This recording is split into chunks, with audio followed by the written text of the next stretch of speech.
Baba ki Jai. Beloved God, help us all to love you more and more, and more and more, and still yet more, till we become worthy of you, and help us all to hold fast of Raman till the very end. Avatar Meher Baba ki Jai. Avatar Meher బాబాకి జై.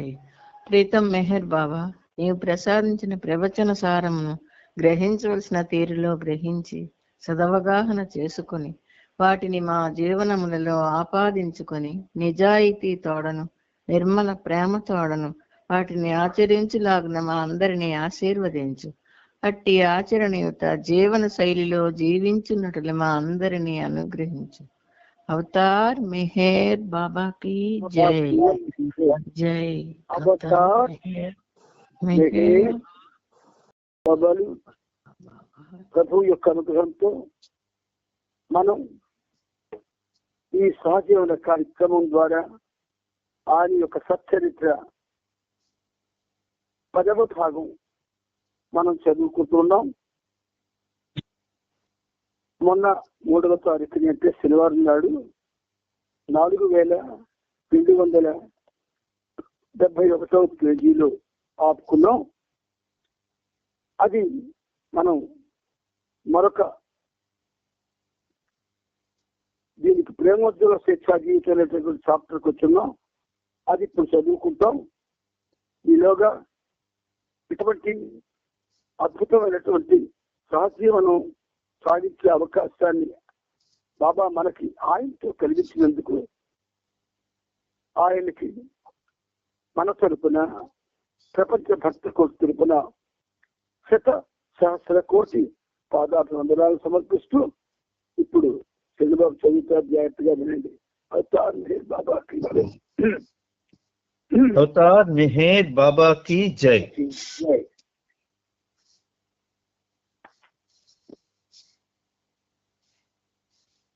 బాబా America, Europe పర్యటనకు వెళ్లే ముందు ఏరిచ్ను, పెండును భారతదేశంలోని వివిధ ప్రాంతాలను పర్యటించేందుకు పంపించారు. ముఖ్యంగా దక్షిణ భారతదేశంలో ఆంధ్రప్రదేశ్, ఉత్తర ప్రాంతంలో హమీర్పూర్, ఢిల్లీ, అలహాబాద్, మధ్య ప్రాంతంలో గల నాగ్పూర్, సావనీర్ మొదలగు ప్రాంతాలలో పర్యటించి రమ్మన్నారు. వారిద్దరూ పాకిస్తాన్లోని కరాచీ ప్రాంతానికి కూడా బాబా ప్రేమ సందేశాన్ని తీసుకువెళ్లారు. విత్తులు వేయడానికి ముందు భూమిని సిద్ధం చేసినట్లుగా ఆంధ్రప్రదేశ్లో ఏరిచ్ పర్యటించడానికంటే ముందే డాక్టర్ ధనపతిరావు నాయుడు అనే ప్రేమికుడు బాబా నామ వ్యాప్తికి కొంత ప్రాథమిక కృషి చేసి ఉన్నారు. అందువల్ల ఏరిచ్ పర్యటనతో ఆ ప్రాంతం మరింత సారవంతమై పురాణ పురుషుని ఆగమనానికి ఆతృతతో ఎదురు చూస్తూ ఉంది. బాబా పశ్చిమ దేశాల నుండి తిరిగి వచ్చాక ఏరిచ్ను, పెండు పర్యటన విశేషాలను వివరించమన్నారు. ఏరిచ్ తాము వెళ్లిన ప్రాంతాల వివరాలను, తమ ఖర్చులకై ధన సహాయం చేసిన వారి వివరాలను రాసి బాబాకు చూపించాడు. ఏరిచ్, పెండు చెప్పిన విశేషాలను శ్రద్ధగా విన్న తరువాత తాను స్వయంగా పర్యటించదలిచిన కొన్ని ప్రాంతాలను బాబా సూచించారు. ఆగస్టు 31వ తేదీన మెహరాబాద్, అహ్మద్ నగర్ నుండి బాబా తన మండలి వారిని పిలిపించారు. అమెరికా, యూరోప్ పర్యటనల గురించి వారికి వివరించమని ఆది సీనియర్, నీలు, డాంకిన్లను ఆదేశించారు. కారు ప్రమాదం కారణంగా తలెత్తిన దారుణ పరిస్థితిని గురించి బాబా వివరించారు.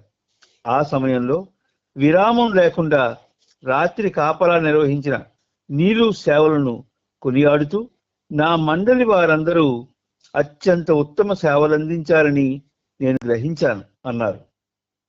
కాసేపు ఆగి బాబా వ్యంగ్యంగా నవ్వుతూ, అంతేకాదు, అధమమైన సేవలందించే వారిలో కూడా వారే అధికులు అన్నారు. ఏరిచ్, పెండు తమ భారత పర్యటన విశేషాలను ఇతర మండలి సభ్యులతో పంచుకున్నారు.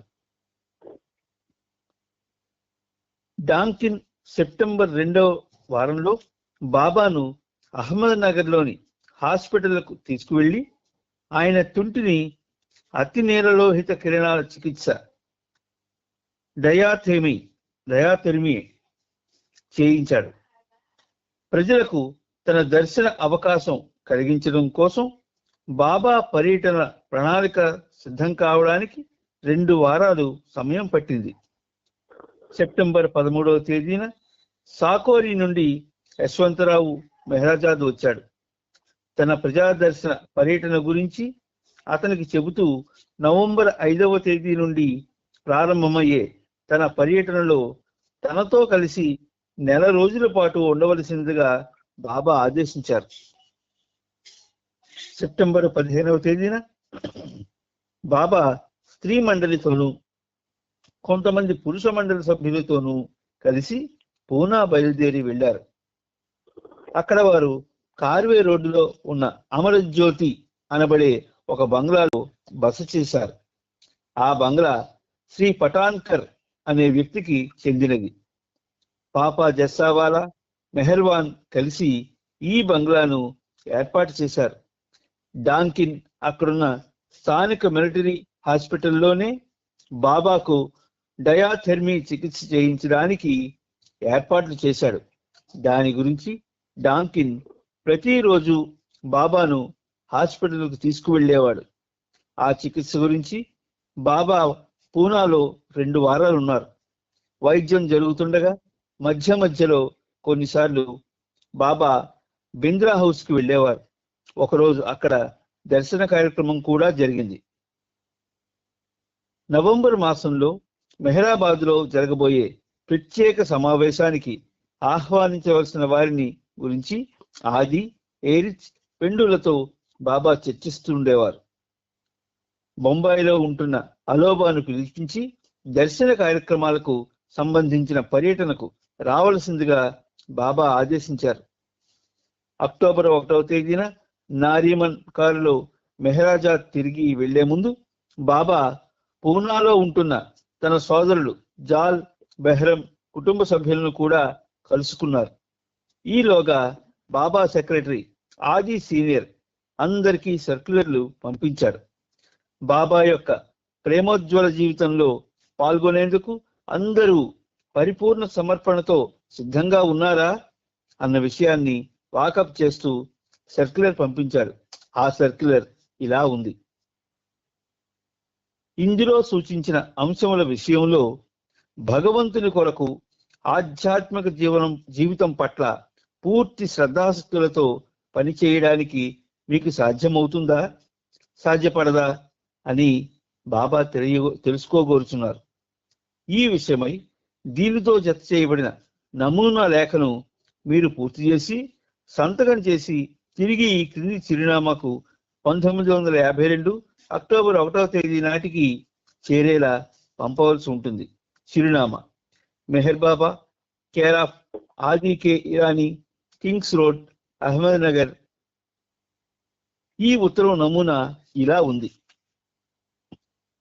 ప్రియమైన బాబా, 1952 సెప్టెంబర్ 1వ తేదీన మీరు వ్రాయించిన ఉత్తరంలో చెప్పిన విషయానికి నేను పూర్తి అంగీకారాన్ని తెలుపుతున్నాను. ఎట్టి నిర్బంధము లేకుండా నా పూర్తి బాధ్యతతో మిమ్మల్ని అనుసరించడానికి ఒప్పుకుంటున్నాను. ఈ ఉత్తరంలో కింద పేర్కొన్న వాటిలో ఒకటి గాని అంతకంటే ఎక్కువ గాని లేక అన్నింటినీ ఆధ్యాత్మిక జీవితం పట్ల గల ఆసక్తితో నిస్సందేహంగా తిరిగి ప్రశ్నించకుండా మీకు సమర్పించగలవాడను. నాకున్న ధనము, అవును కాదు. నాకున్న సంపదలు, అవును కాదు. నా సేవ, అవును కాదు. నా జీవితం, అవును కాదు. వీటి గురించి నా ప్రత్యేకమైన విన్నపం ఏదైనా ఉంటే అని అక్కడ బ్లాంక్ వదిలిపెట్టారు. వచ్చిన సమాధానాలను ఆది సీనియర్ ప్రతిరోజు బాబాకు చదివి వినిపించేవాడు. ఆధ్యాత్మిక జీవితం పట్ల తమ అంగీకారానికి ఎక్కువ మంది అవును అని సమాధానం ఇచ్చినప్పటికీ కొందరు మాత్రమే వారి ధనాన్ని, సంపదలను అర్పించేందుకు సిద్ధంగా ఉన్నారు. అక్టోబర్ 5వ తేదీ ఆదివారం నాడు ఆంధ్రప్రదేశ్ నుండి doctor ధనపతిరావు, Medipati Surya Kutumba Sastri, CH Mallikarjunarao, Y Rangarao, K Subrahmanyam Sastri, C Kondalarao Baba వద్దకు వచ్చి ఆంధ్రప్రదేశ్లో జరగబోయే ప్రజాదర్శన కార్యక్రమాల గురించి వివరంగా చర్చించారు. హమీర్పూర్ నుండి కేశవ్ నిగమ్, పుకార్, లక్ష్మీచంద్ పాలివర్, గయా ప్రసాద్ ఖరే, శ్రీపద్ సహాయ్ కూడా ఈ సమావేశానికి వచ్చారు. బ్లూ బస్ వెనుక గల ప్రదేశంలో బాబా వారితో ఉదయం 8 నుండి 10 గంటల వరకు తన ప్రణాళికను గురించి చర్చించారు. ఆ తరువాత వారంతా వారి వారి ప్రదేశాలకు వెళ్ళిపోయారు. ఆంధ్రప్రదేశ్ నుండి వచ్చిన 6గురిలో డాక్టర్ ధనపతిరావు తప్ప అందరూ కొత్తవారే. బాబాతో వారి తొలి కలయికతో అంతా ఆనంద పరవశులయ్యారు. బాబా చూపించే ప్రేమకు ముగ్ధులైనప్పటికీ బాబా అవతారుడన్న వాస్తవాన్ని కుటుంబ శాస్త్రి స్వీకరించలేకపోయాడు. హమీర్పూర్ ప్రాంతం నుండి వచ్చిన 6గురు కూడా పాత ప్రేమికులే. వారంతా ప్రభువుకు పూర్తిగా అంకితమైన వారే. కేవలం బాబా కొరకు మాత్రమే వారు జీవిస్తున్నారు. ఈ విధంగా భారతదేశంలోని ఈ 2 ప్రాంతాల్లో ప్రేమాగ్ని రగిలించబడి ప్రేమోజ్వల స్వేచ్ఛా జీవితాన్ని సఫలమనర్చేందుకు పరిస్థితి సన్నద్ధంగా ఉంది. నవజీవనానికి ముందు బాబా ఒకసారి ఏరిచ్ని ఏదో పని మీద మెహరాజాద్ నుండి అహ్మద్ నగర్కు పంపించారు. మెహరాజాద్కు తిరిగి సాయంత్రం 7 గంటలలోగా చేరుకోమని చెప్పారు. బాబా చెప్పిన సమయానికి ఏరిచ్ రాకపోయేసరికి బాబా చాలా ఆందోళనగా, అస్థిమితంగా ఉన్నారు. ప్రతి 2 నిమిషాలకు కృష్ణను బయటకు పంపి ఏరిచ్ వచ్చాడో లేదో చూసి రమ్మనేవారు. చాలా ఆందోళనకు గురైన బాబా ఆ సమయంలో కృష్ణపై అకారణంగా కోపగించుకున్నారు. అహ్మద్ నగర్లో ఆలస్యంగా బయలుదేరిన ఏరిచ్ కారును మెహరాజాద్ వైపు వేగంగా నడుపసాగాడు. వర్షం కురిసిన కారణంగా దారిలో ఒక కాలువ పొంగి పొరలసాగింది. కార్లు, బస్సులు ఎక్కడ ఒక్కడ ఆగిపోయాయి. ఆ పొంగే నీటి ప్రవాహాన్ని దాటవద్దు అని అందరూ హెచ్చరిస్తున్నప్పటికీ ఆ హెచ్చరికలను పట్టించుకోకుండా ఏరిచ్ కాలువ నీటిలో కారును వేగంగా పోనిచ్చాడు. నిండా నీటిలో తడిసి ముద్దయినప్పటికీ ఏరిచ్ ఎలాగో ఆ కాలువను దాటగలిగాడు. అలా మెహరాజాద్ క్షేమంగా చేరుకున్నాడు. ఏరిచ్ మెహరాజాద్ ఆవరణలోనికి ప్రవేశించాక బాబా స్థిమితపడ్డారు. ఏరిచ్ని పిలిచి, ఎందుకు ఆలస్యం చేశావు అని అడిగారు బాబా. ఏరిచ్ ఏడుస్తూ, బాబా మర్చిపోయాను అన్నాడు. బాబా చాలా కోపంగా, ఇలా మర్చిపోయే కంటే నిన్ను నువ్వెందుకు మర్చిపోవు? నా ఆదేశాన్ని ఎందుకు మర్చావు? నువ్వు గాని సమాధానం చెప్పాల్సింది నేను కదా అన్నారు. ఒకసారి బాబా ఏరిచ్ నీకు ఎలా అనిపిస్తున్నాడు అని కృష్ణను అడిగారు. అతడు చాలా మంచి వ్యక్తి అన్నాడు కృష్ణ. అతడు మంచివాడు మాత్రమే కాదు, అతడు ఒక వజ్రం లాంటి వాడు కూడా అన్నారు బాబా. నవంబర్లో జరగబో సమావేశాల కొరకు చేస్తున్న ఏర్పాట్ల గురించి పెండు పాద్రీలతో చర్చించడానికి అక్టోబర్ 6వ తేదీన బాబా మెహరాజాద్ వెళ్ళారు. జాల్ కేరావాలా బొంబాయిలో ఉంటున్నాడు. అతడిని అక్టోబర్ 2వ తేదీ నాగ్పూర్ వెళ్ళమని బాబా ఆదేశించారు. కానీ అంతకు ముందే నిర్దేశించుకున్న ఒక ముఖ్యమైన సమావేశం అతడికి ఉన్నందువలన బాబా సూచించిన రోజున అతడు నాగపూర్కు వెళ్ళలేకపోయాడు. 3 రోజుల తర్వాత బయలుదేరాడు. రైలులో ప్రయాణిస్తున్నప్పుడు మార్గ మధ్యంలో అతనికి గుండెపోటు వచ్చింది. నాగపూర్ చేరగానే హాస్పిటల్కు తీసుకువెళ్లారు. అతడు తిరిగి స్పృహలోకి రాకుండానే అక్టోబర్ 6వ తేదీ అర్ధరాత్రి కన్ను మూశాడు. అతని మరణ వార్తను విని బాబా ఆ మరునాడు మెహర్జీకి ఇలా టెలిగ్రామ్ పంపించాడు. నేను అతనిని గురువారమే బొంబాయి నుండి బయలుదేరమని చెప్పాను, కానీ భగవంతుడు ఏది నిర్ణయిస్తాడో అదే జరిగి తీరుతుంది. ఇప్పుడు జాల్ శాశ్వతంగా నన్ను చేరుకున్నాడు. బాబా పాపా జస్సావాలాకు, గాయమాయికి మరొక టెలిగ్రామ్ పంపించారు. అందులో జాల్ ఇంతకు ముందు కంటే కూడా మరింత చేరువై సంతోషంగా నాలో ఉన్నాడన్న ఎరుకతో ధైర్యంగాను సంతోషంగాను ఉండండి. ఎంత మాత్రం బాధపడవద్దు. ఇది భగవదేచ్ఛగా భావించండి అని ఆదేశించారు. డాక్టర్ దేశ్ముఖ్ మెహరాజాద్ వచ్చాడు. అక్టోబర్ 8వ తేదీన బాబా 5 మంది పేదవారికి ప్రణామం చేసి ఒక్కొక్కరికి 5 రూపాయల చొప్పున ఇచ్చారు. బాబా సూచించినట్టుగా పేదవారికి బాబా డబ్బు ఇచ్చే సమయంలో దేశ్ముఖ్ గట్టిగా, ఓ భగవంతుడా, జాల్ కేరావాలా స్మృతి చిహ్నంగా నేను ఈ పేదవానికి డబ్బు సమర్పిస్తున్నాను అని పలికాడు. జాల్ చనిపోయాక అతనికి సంబంధించిన వ్యవహారాలను చక్కదిద్దేందుకై పాపా జస్సావాలాను, ఏరిచ్ను, మెహర్జీని నాగ్పూర్ పంపించారు. అక్టోబర్ 10వ తేదీన మెహర్ బాబా ఒక లైఫ్ సర్క్యులర్ను విడుదల చేశారు. అందులో ఇలా తెలియజేయబడింది: నాకు అత్యంత ప్రియమైన మరో శిష్యుడు భౌతికంగా దూరమయ్యాడు. అక్టోబర్ 6వ తేదీ రాత్రి సమయంలో జాల్ డి కేరావాలా నాగ్పూర్లో మరణించాడు. నాతో అతనుకున్న అనుబంధం అప్పుడు ఇప్పుడు కూడా అద్వితీయమైనదే. నా పట్ల అతనికున్న ప్రేమ అవధులు లేనిది. నా పట్ల అతనికి గల విశ్వాసం పరిపూర్ణమైనది. నా ఆనతిని పాటించడంలో అతని విధేయత తిరుగులేనిది. నా ఇచ్చకు బద్దుడై ఉన్న అతని సమర్పణ సంపూర్ణమైనది. ఇక్కడ చనిపోయినటువంటి జాల్ డి కేర్వాలా ఆయన్ను బాబా నాకు భౌతికంగా దూరం అయ్యాడు అన్న మాట వాడాడు. భౌతికంగా దూరం అవడంటే మనిషి దూరం అయ్యాడు, కానీ ఆయన యొక్క ఆత్మ బాబాలోనే విలీనమైంది. అయితే అతనికున్న అనుబంధం యొక్క బాబా ప్రస్తావన చేస్తూ ఇప్పుడు కూడా అద్వితీయమైనది అన్నారు. ఆయన మరణించినా కూడా అతనికున్న అనుబంధం ఇప్పటికి కూడా అద్వితీయమైంది అంటున్నారు. అంటే మనిషి మరణించి బ్రతకడం అంటే బహుశా ఇదేమో మనం అనుకోవాలి. మా పట్ల అతనుకున్న ప్రేమ అవధులు లేనిది అని ఆయనే బాబా అంటున్నారు. అవధులు అంటే దాని సరిహద్దులు ఉండవు. ఆ అవధులు లేని విధంగా ప్రేమించడం అసాధ్యం. అవధులు లేని ప్రేమలో ఏముంటుందంటే తనను మర్చిపోతాడు. తనను మర్చిపోయి బాబాను ప్రేమిస్తాడు. బాబాకి మాత్రమే ప్రాధాన్యత ఇస్తూ, ఆయన ఆజ్ఞలకే ప్రాధాన్యత ఇస్తూ, ఆయన చెప్పినదే పాటిస్తూ, ఆయన్ని సంతోషపెట్టే విధంగా జీవిస్తాడు.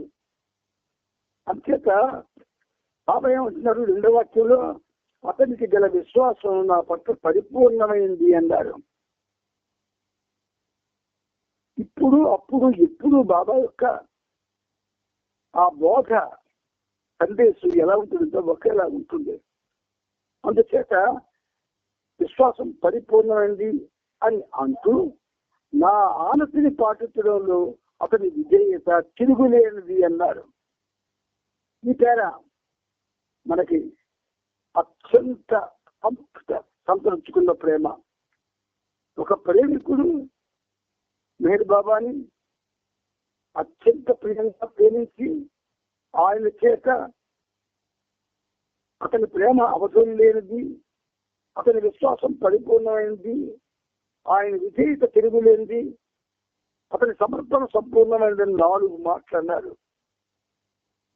ఇందులో ఏ ఒక్క మాట అయినా మనకి మనం ఆపాదించుకొని అనడానికి అవకాశం ఉందా లేదా ఒక్కసారి అందరూ ఆలోచించండి. అవసరం. ప్రపంచానికే గడ్డు కాలం రాబోతుంది. విపత్తులు విపరీతంగా వస్తాయి. బాబాతో మన యొక్క ప్రేమ సంబంధం కానీ, ఈ జాల్ డి కేర్వాలా లాగా ఉంటే ఒకవేళ చావు ఆహ్వానించిన ఆనందంగా ప్రాణాలు బాబా కోసం విడిచిపెట్టే పరిస్థితిలో మనం తయారవ్వాలి. అందుకని ఈ పేరా కూడా మీరు 4277వ పేజీలో 7 నుంచి 2వ పేరా, ఇది ఒకసారి రోజు చదువుకోవడం చాలా అవసరం. నాన్న ముందుకెళ్ళు.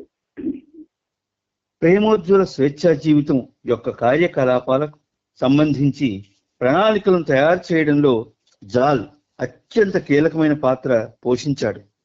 పశ్చిమ దేశ పర్యటనకు వెళ్ళక ముందే నేను జాల్ని మెహ్రాబాద్లో నవంబర్ 1వ తేదీ నుండి 15 రోజుల పాటు ఉండి ప్రణాళికలు తయారు చేయమని చెప్పాను. పశ్చిమ దేశాల నుండి నేను తిరిగి వచ్చే వరకు ఈ విషయం జాల్కి తప్ప మరెవరికీ తెలియదు. అలా అతడు నా ప్రేమోజ్వల స్వేచ్ఛ జీవిత ప్రారంభంలో నాతో ఉండాలని నేను ఆశించాను. అయినప్పటికీ భగవదీచ్ఛను అనుసరించి నవంబర్ నెలలో మెహ్రాబాద్ వచ్చి 15 రోజులు ఉండేందుకు ఆహ్వానింపబడిన వారి మధ్య అతను భౌతికంగా ఉండబోడు. జాల్ మరణం ద్వారా మాయ నా కార్యక్రమానికి తీవ్ర విఘాతం కలిగించింది. ఒక విధంగా నా కార్యక్రమాన్ని కష్టతరం చేసిన ఈ సంఘటనే దానికి ఇంకొంత బలాన్నిచ్చి మరింత శక్తివంతం చేసింది. నన్ను పిలుస్తున్న ఈ తీవ్రమైన ప్రేమోజ్వల స్వేచ్ఛా జీవితంలో నేను మరింతగా నిమగ్నమవ్వాలని ఇంతకు ముందు కంటే ఎక్కువగా దృఢ నిశ్చయానికి వచ్చాను. ఈ ప్రేమోజ్వల స్వేచ్ఛా జీవితంలో నేను జనబాహుళ్యానికి దర్శన భాగ్యాన్ని ఇస్తాను. సాధువులకు, పేదవారికి, ప్రజలకు ప్రణమిల్లుతాను. ఈ ప్రేమోజ్వల స్వేచ్ఛా జీవితం కారణంగా బాబా మరియు సృష్టిలోని సమస్తము భగవంతునితో ఏకమై ఉన్నాయన్న సత్యం అంతటా అవగతమవుతుంది. నా ప్రీతముడైన జాల్ నాలో చేరి శాశ్వత శాంతిని పొందాడు. జాల్ స్మృత్యర్థం అక్టోబర్ 17వ తేదీన పింపల్గాంలో బీదవారికి సంతర్పణ చేస్తాను.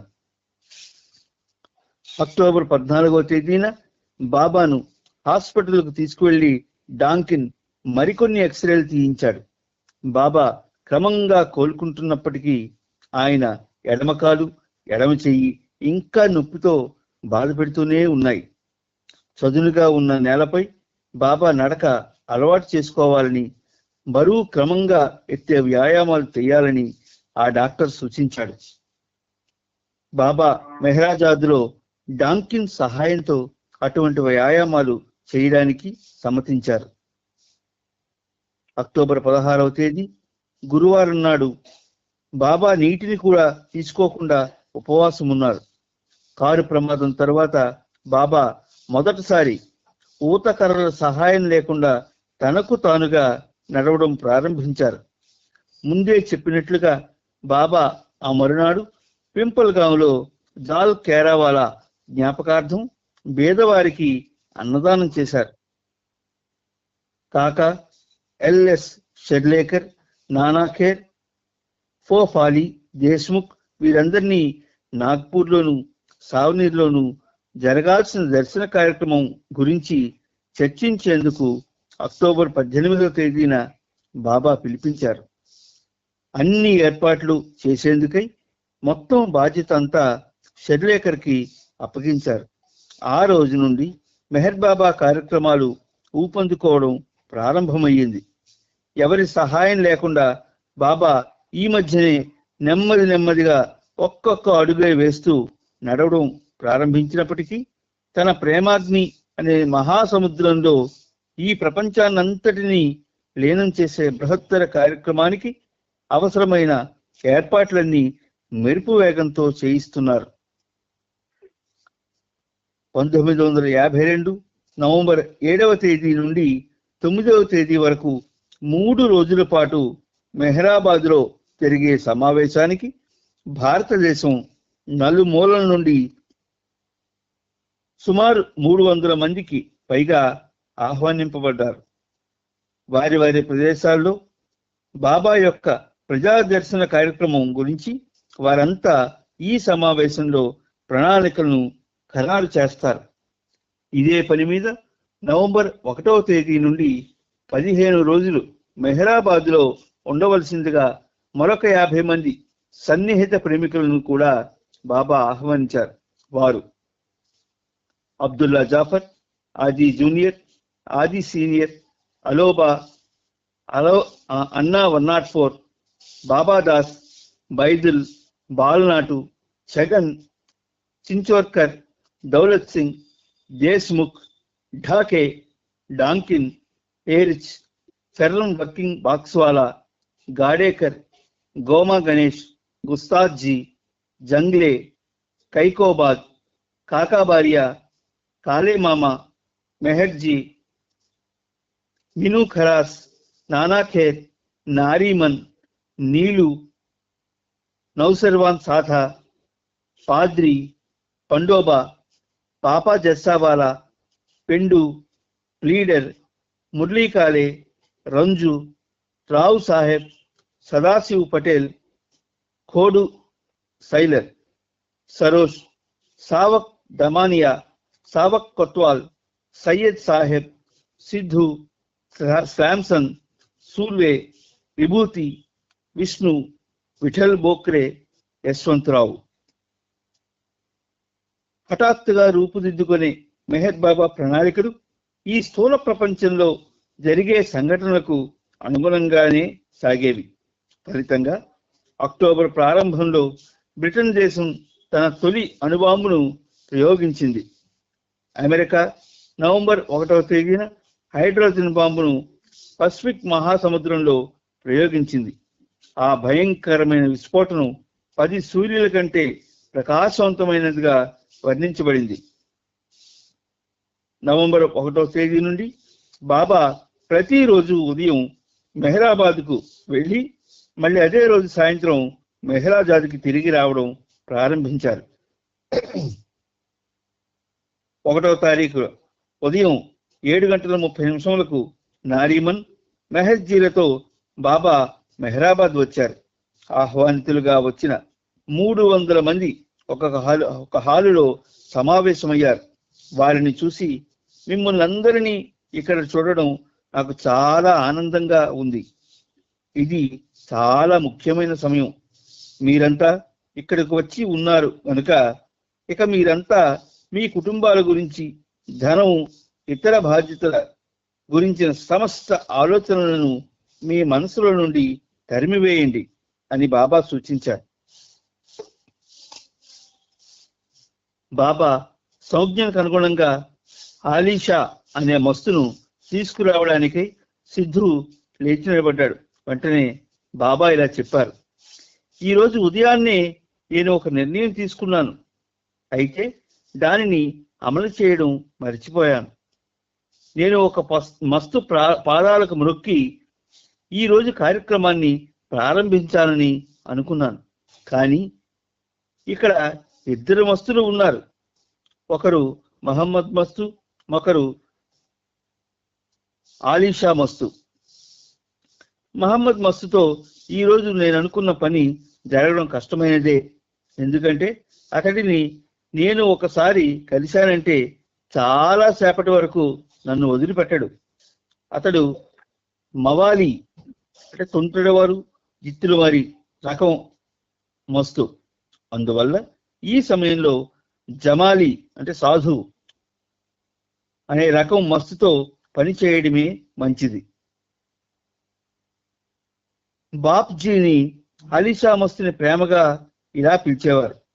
బాప్జీని సిద్ధు సమావేశపు హాల్లోనికి తీసుకొచ్చాడు. బాబా అప్పుడప్పుడే చంకలో కర్రల సహాయం లేకుండా అడుగులు వేస్తున్నారు. అందువల్ల ఆ మస్తు పాదాలకు వంగి నమస్కరించాలని బాబా తీసుకున్న నిర్ణయం విని డాక్టర్ నీలు కంగారు పడ్డాడు. బాబా ఆ మస్తు పాదాలకు తలను ఆనించి తిరిగి తన స్థానంలో కూర్చునే వరకు డాక్టర్ నీలు ఆత్రంగా బాబాను పట్టుకునే ఉన్నాడు. ఆలీషా మస్తును ఆ గది నుండి బయటకు తీసుకువెడుతుండగా బాబా అక్కడ సమావేశమైన వారితో ఇలా చెప్పారు, దేశంలో వివిధ ప్రాంతాల నుండి అలాగే పశ్చిమ దేశాల నుండి కూడా నాకు అనేక ఉత్తరాలు వస్తున్నాయి. వారికి నా గురించి కలిగిన అనుభవాలను నన్ను ప్రత్యక్షంగా చూసినట్లు, నా నుండి మార్గదర్శకత్వం మరియు సహాయం పొందినట్లు ఇలాంటి రకరకాల అనుభవాల గురించి ఆ ఉత్తరాలలో వ్రాస్తున్నారు. నిజం చెప్పాలంటే వాటి గురించి నాకు ఏమాత్రమూ తెలియదు. వారి కొరకు భగవంతుడైనా ఆ పని చేసి ఉండాలి, లేదా వారి భక్తి విశ్వాసాలే వాటికి కారణమై ఉండాలి. అవసరాన్ని బట్టి భగవంతుడే నాచే నేరుగా ఆయా పనులను చేయిస్తాడు. అందువలననే ప్రజలకు నా వద్దకు వచ్చే వీలు కలిగించబోతున్నాను. నాకు హారతి ఇచ్చేందుకు కూడా అనుమతిస్తాను. రాబోయే ప్రేమోజ్వల స్వేచ్ఛా జీవితం గురించి చెబుతూ బాబా ఇలా వివరించారు. ఈ 2 వారాల సమయాన్ని నేను తలపెట్టిన కొన్ని కార్యక్రమాల కొరకు కేటాయించడమైనది. ఆ తరువాత ప్రేమోజ్వల స్వేచ్ఛా జీవితం మొదలవుతుంది. ఈ సమయం చాలా ముఖ్యమైనది. అందుకని రాబోయే ప్రేమోజ్వల స్వేచ్ఛా జీవితానికి సంబంధించిన ఏర్పాట్లలో పాలు పంచుకునే నిమిత్తం నేను ఎంపిక చేసిన వారిని ఇక్కడికి రమ్మని ఆహ్వానించాను. సుమారు 12 సంవత్సరాలుగా ప్లీడరు నన్ను చూడలేదు, కానీ నాతో అతనుకున్న గత సంబంధం కారణంగా ఇప్పుడు అతన్ని ఇక్కడకు పిలిపించాను. ఇటువంటి అద్భుతమైన అవకాశం అతడు పోగొట్టుకోకూడదనే ఉద్దేశంతో ఆంతరిక ప్రేరణ యొక్క ఒత్తిడితో ఇక్కడికి రప్పించాను. మానేక్ మెహతా కూడా మనసు మార్చుకుని వస్తే అదృష్టవంతుడే. అతడు బాబాను వదిలి దూరంగా ముంబైలో నివసిస్తున్నాడు. అలాగే జాల్ కేరావాలా కూడా ఈ దశ పూర్తయిన తరువాత మరణించి ఉంటే ఎంతో బాగుండేది. అతని నుండి నేను ఎంతో పనిని ఆశించాను.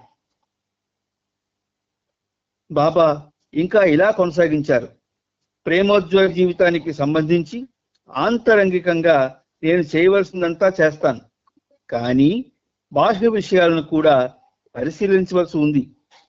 నవంబర్ 15వ తేదీన ప్రారంభం కాబోయే ప్రేమోజ్వల జీవితానికి పైన చెప్పినవన్నీ కలిసి లయబద్ధమై నిలుస్తాయి.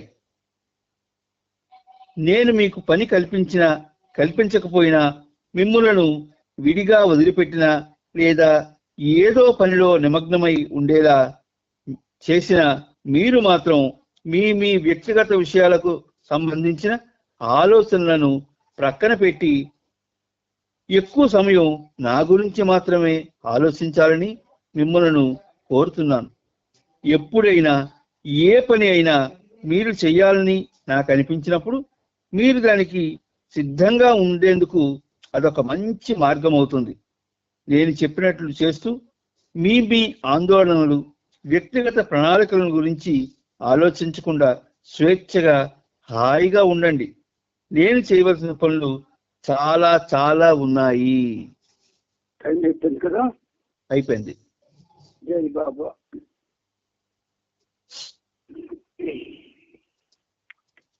అవతార్ మెహర్ బాబా की जय.